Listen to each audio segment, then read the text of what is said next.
जय भोले की हर हर महादेव बम बम भोले। आज मैं आपको सुख सागर 9वें स्कंद का 15वां अध्याय सुना रही हूँ। ऋषि रचिक चमत अग्नि अरु परशुराम भगवान इनकर पावन चरित अब सुनो भूप धरि ध्यान। काम धेनु अपहरत वश हवे के कुपित अपार परशुराम जी ने किया कार्तवीर्य संहार। सुनिए, श्री सुखदेव जी बोले, हे राजन परीक्षित, राजा पुरुरवा के सहवास से उर्वशी ने अपने गर्भ से आयु, श्रुतायु, सत्यायु, रय, विजय तथा जय नाम 6 बेटों को जन्म किया। श्रुतायु के केवल एक पुत्र वसुमान हुआ। सत्यायु का सूत सुतंजय हुआ। रय का सूत एक हुआ। विजय का सूत भीम और जय का सूत अमित हुआ। फिर भीम का सूत कांचन तथा कांचन का सूत होत्रक हुआ। होत्रक के सूत जहनु नामक ऋषि हुए, जिन्होंने श्री गंगा जी को एक ही चलू में पान कर लिया था। राजसी जोनु के सूत पुरु तथा पुरु के बलाहक नामक सूत हुए। बलाहक के अजग और अजग के कुश नामक सूत विख्यात हुए। उस कुश के 4 पुत्र कुशाम्भु, तनय, वसु और कुशनाभ हुए। कुशाम्भु का गाधी नामक पुत्र हुआ। गाधी की एक सत्यवती नामक रूप कन्या भी हुई। ऋषिक जी ने उस सत्यवती कन्या का अपने साथ विहार कर देने के लिए गाधी के पास जाकर प्रार्थना की, किंतु गाधी ने उनको अपनी कन्या के अयोग्य समझा, कारण कि ऋषि ऋचिक वृद्ध थे।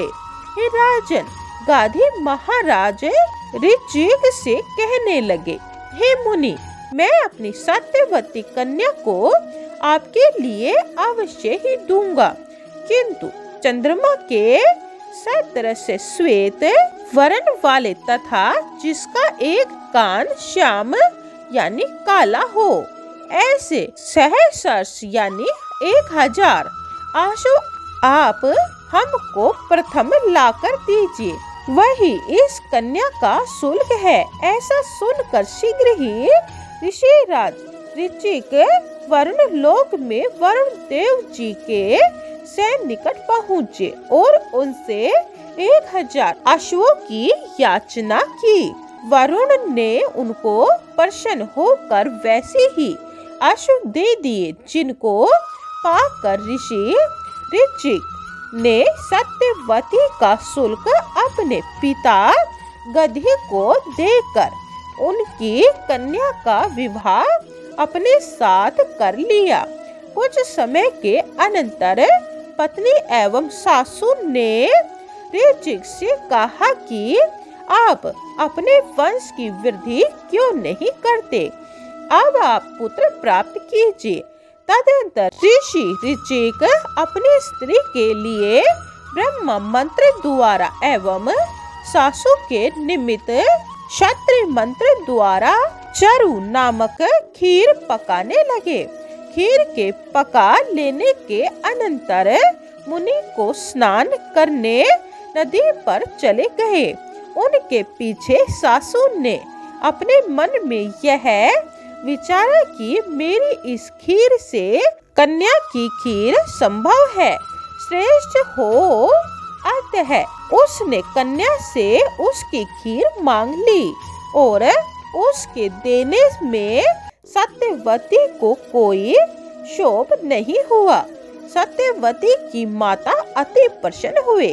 इतने ही में मुनिवर स्नान करके लौटे और घर पर आकर वे अपनी स्त्री से कहने लगे, हे प्रिय, तुमने जो खाना चरु उन्हें दे दिया है, यह उत्तम नहीं है। उसका चरु जो तुमने ले रखा है इसके भक्षण से तो तुम्हारा पुत्र क्षत्रिय प्रकृति वाला होगा तथा भाई श्रेष्ठ बुद्धि वाला ब्रह्मज्ञानी ब्राह्मण होगा।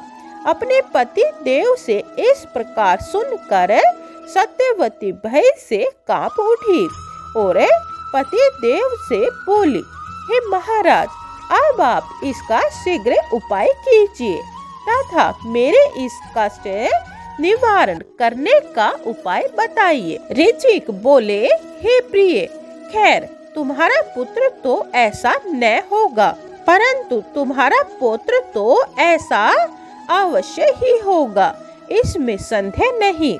खीर के प्रभाव से सत्यवती ने समय प्राप्त होने पर अपने गर्भ से जमद अग्नि को प्रकट किया। हे राजन परीक्षित, पुनः वह सत्यवती अपनी मृत्यु के अनंतर पवित्र कोशिका नामक नदी हो गई। हे राजन मुनि, जमद अग्नि ने अपनी रेणुका नामक पत्नी से वसुमान आदि कई पुत्र प्रकट किए। उन्हीं में परशुराम जी सबसे छोटे सूत थे।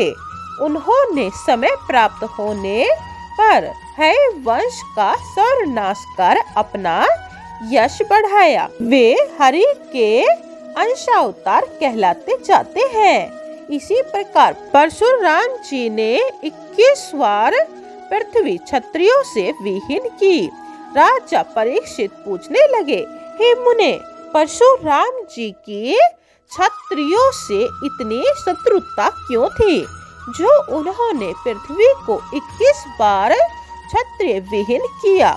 सुखदेव जी कहने लगे, कार्तवीर्य अर्जुन है वंशीय क्षत्रियों का राजा था। उसने अपनी सेवा आराधना से भगवान दत्तात्रेय जी को संतुष्ट कर लिया, जिससे उसकी 1000 भुजाएं हो गई और शारीरिक बल की कोई सीमा न रही। कार्तवीर्य को अपने बल पर अभिमान हो गया, क्योंकि उसे कोई बलवान युद्ध में जीत नहीं सकता था। वायु के सदृश गति एवं सूर्य के सदृश कांतिवान था।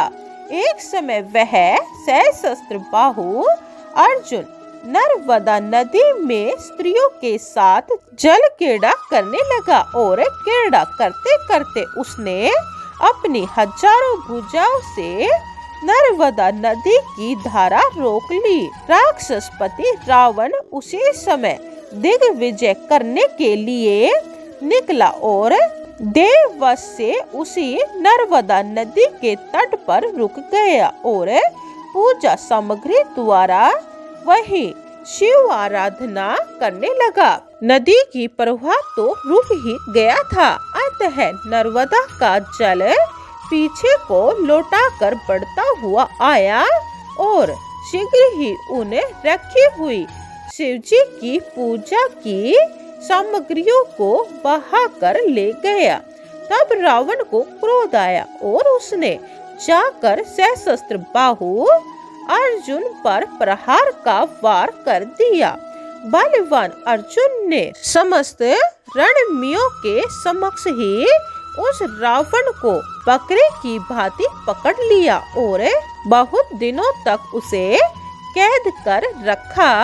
एक दिन सहस्त्र अर्जुन को रावण पर दया आई, जिस कारण उसने उसे कैद से मुक्त कर वहां से भगा दिया।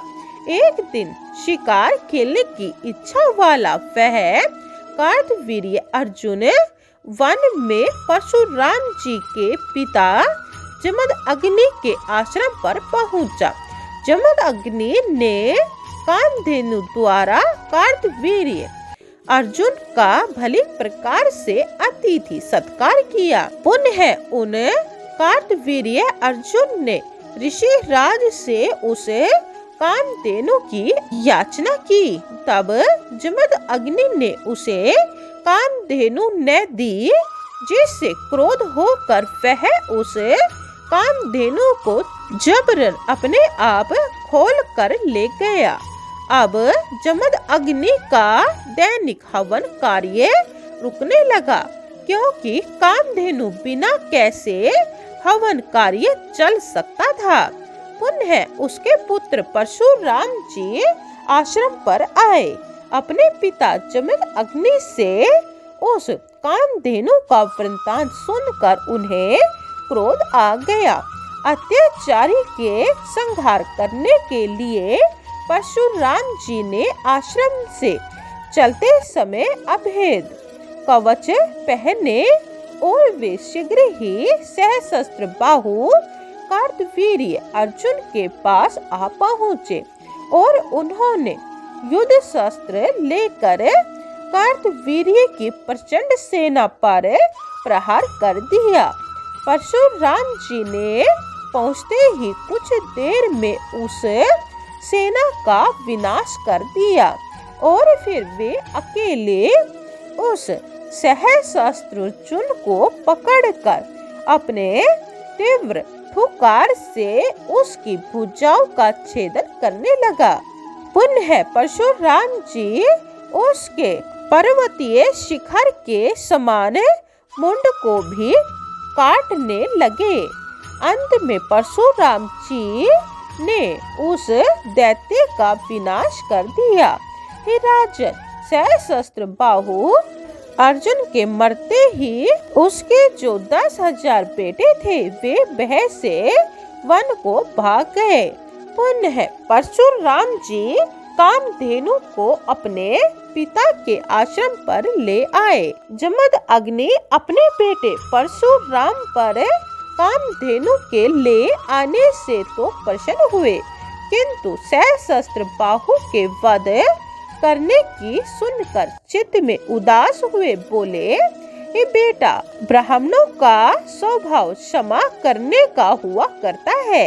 यद्यपि वह मारने योग्य था तो भी उन्हें उस अपराधी को क्षमा कर देना ही योग्य था। क्षत्रिय राजा का संहार ब्रह्म हत्या से भी बढ़कर बतलाया है। अतः हरि आराधना करते हुए अब तुम तीर्थ पर्यटन करो और इस पाप का प्रक्षालन करो। अब बस यही मेरी आज्ञा है। इस पाप का प्रायश्चित करना तुमको परम आवश्यक है। 15वां अध्याय समाप्तम। जय भोले की 16वां अध्याय यह आप दूसरी वीडियो में सुने। बोलो जय भोले की। हर हर महादेव, बम बम भोले। पूरी सुख सागर सुनने के लिए यह चैनल सब्सक्राइब कर ले। जय भोले।